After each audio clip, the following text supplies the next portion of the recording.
Alors maintenant, on va se demander comment on fait pour trouver une équation réduite de droite, sachant que cette droite est donnée par un graphique. Donc là, ci-contre, là, vous voyez trois droites, une droite rouge, une droite bleue et une droite verte, les droites D1, D2, D3. Donc on va commencer par la droite D1. Vous savez que quand on a une droite qui n'est pas verticale, son équation c'est de la forme y égale mx plus p, ou ax plus b comme vous voulez. On a utilisé les lettres m et p dans ce chapitre. Donc y égale quelque chose fois x plus quelque chose. Donc le premier coefficient m, qui est le coefficient directeur, et le deuxième coefficient p, qui est l'ordonnée à l'origine. Bon, je prétends que l'ordonnée à l'origine, c'est très facile. Il suffit de voir quand est-ce que ça coupe l'axe des ordonnées. Donc l'axe des ordonnées, c'est ce que je viens de replacer en rouge là. Donc cet axe-là.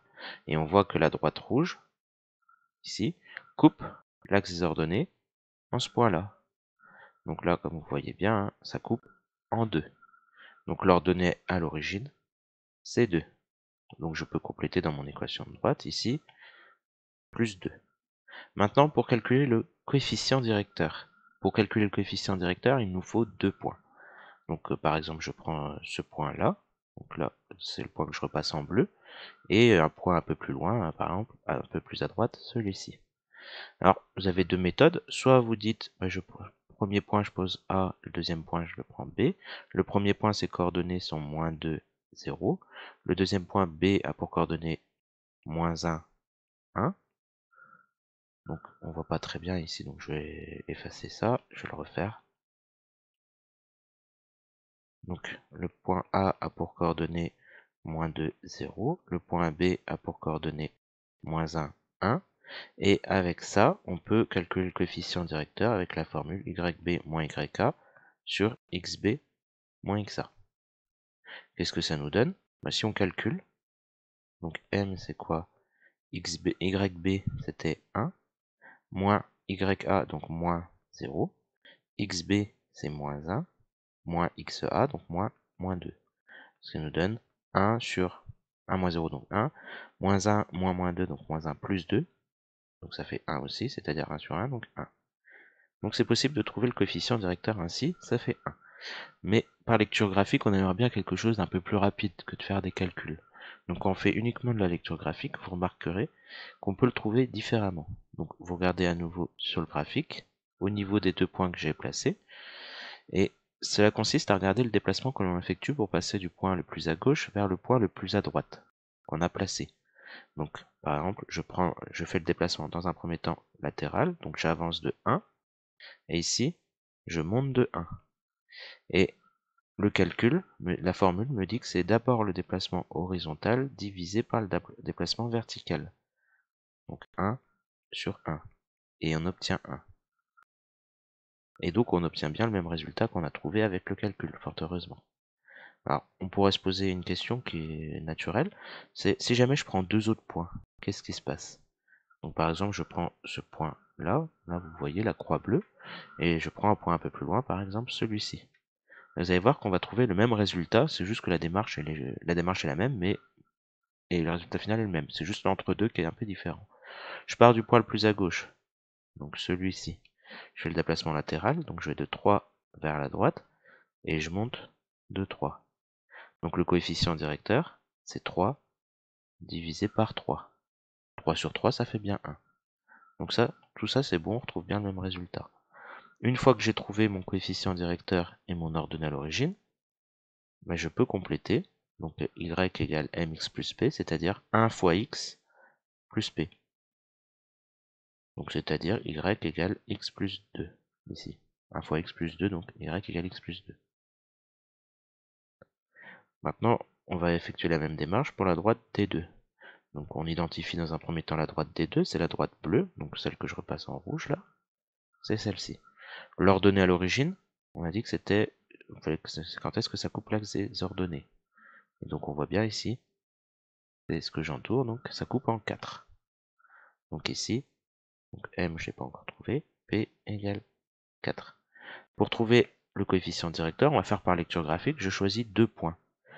Alors je vais pas choisir n'importe lequel, je vais choisir ceux où ça tombe ça tombe bien dans le quadrillage pour avoir des nombres entiers. Donc par exemple, ce point-là, Je vais pas prendre ce point-là, hein, ça tombe pas bien. Je vais prendre plutôt ce point-là. Vous remarquerez que sur le dessin, j'ai mis aussi quel point j'avais choisi. Donc, j'avance de 1 et je descends. Donc, comme je descends, je vais le compter négativement, je descends de 2. Et donc, le calcul me dit que je fais déplacement vertical, donc moins 2, divisé par le déplacement horizontal, donc par 1. Donc, moins 2 sur 1, ce qui me donne moins 2. Une fois que j'ai fait ça, ben je peux trouver mon équation y égale mx plus p, donc moins 2x plus 4. On va faire la même chose maintenant pour la droite D3. Donc on l'identifie. On voit qu'ici c'est la droite verte. Je vais déterminer son coefficient directeur et son ordonnée à l'origine. L'ordonnée à l'origine, je commence par ça parce que c'est le plus facile. C'est quand est-ce que ça coupe l'axe des ordonnées. Ici je vois que ça coupe en moins 3. Maintenant, je vais regarder le coefficient directeur. Donc, je choisis 2 points. Alors, on peut prendre les mêmes qu'il y a sur le graphique, hein. J'ai choisi ce point-là et ce point-là. Vous avez vu, là, on est obligé d'aller un peu plus loin. Par exemple, si j'ai pris ce point-là, je peux pas prendre celui d'à côté parce que ça tombe pas juste. Je peux pas prendre celui-là non plus. Je suis obligé d'aller encore un petit peu plus loin. Je vais prendre celui-ci. Je regarde le déplacement latéral. J'avance de 3 et je descends. Donc, je vais compter négativement de 1. Donc, moins 1. Et quand je fais le calcul, ça me donne moins 1 divisé par 3. Malheureusement, ça ne se simplifie pas, on met pas moins 0,33, hein, non, on laisse comme ça. Et maintenant, ma conclusion, du coup, ça sera y égale moins 1 tiers de x plus moins 3. On peut simplifier le plus moins 3, donc y égale moins 1 tiers de x moins 3. Donc ça, ce sont des premières notions qu'il faut bien maîtriser. C'est de la lecture graphique, et je vais vous montrer encore d'autres exemples qui ne sont pas très difficiles. Donc c'est quand on a des droites un peu particulières. Donc une droite, première droite un peu particulière qu'on peut prendre, c'est une droite par exemple verticale. Donc par exemple si je prends celle-ci. Donc ça, imaginons que je l'appelle D1. Là qu'est-ce qu'on voit? Bah, c'est une droite verticale, donc c'est une équation de la forme x égale quelque chose. Mais là je compte, hein, ça coupe en moins 4 ici.